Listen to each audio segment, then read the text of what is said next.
In this tutorial, we will do a high-level review of Struts 2 Interceptors. For my YouTube students, there will be a link in the description to my Udemy course where you will be able to download all the source code. These are the steps we will follow. First, we will reuse our exception handling project. And inside our new project, we will look at the interceptor layer for our register action.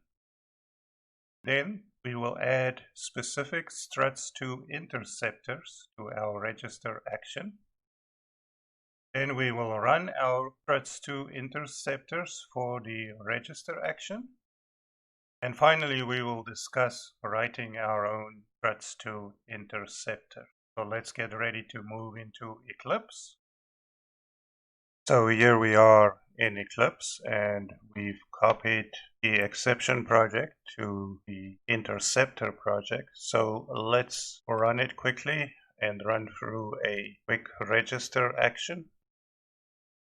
We will enroll an insurance agent.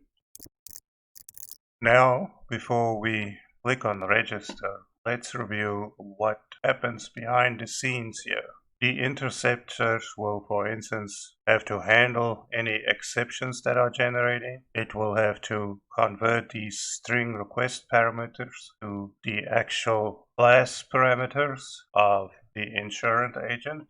And it will also have to call the validation on all our entry forms. And once we hit register, in case of exceptions, we got to handle the exceptions. And here we've converted all the string values from the actual agent class, and we've displayed the agent class. And then another thing that an interceptor does is forward it to the correct page, which is this page. Now let's move over to the actual Interstepter documentation. It gives us a great overview here. If you're interested, I suggest you dig deep into this document. Let's just look at what we've got here. We've got configuring interceptors with the struts default, and then we've got stacking interceptors, where we essentially define a stack of separate interceptors to run on the extension of the default. And remember, in one of our previous tutorials, we actually looked at our Struts source code, and this is the Struts default XML document that comes with all of the interceptor stacks defined out of the box for us. Here we have the package name of Struts default and the whole layer of interceptors that we currently go through. So now back to Eclipse. And if we look in our struts.xml, insurance.xml, we have extended the default stack with logging enabled and error level enabled. Now let's say that on top of the logging in our interceptor stack, we also want to add the Timer Interceptor. So what we're going to do is add it here for all the actions in this package. There we've added the Struts 2 Timer Interceptor. So let's run it and see what it does.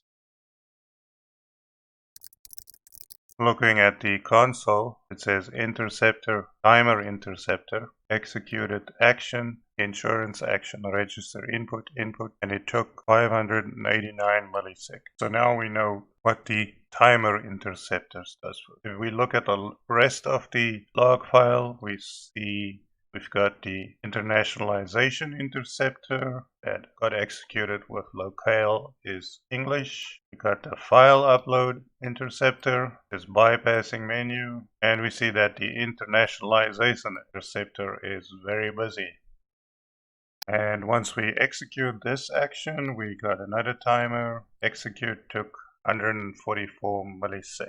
So this is kind of a good high-level review of the interceptor. Now, you might want to write specific interceptors yourself that you will want to add on top of this stack, and we will eventually write an authentication interceptor in our create, read, update section of the course. And I think right now that would conclude our high-level overview of the Struts 2 interceptors. I'll leave you here with the link to the actual documentation. Right, I'll see you in the next video.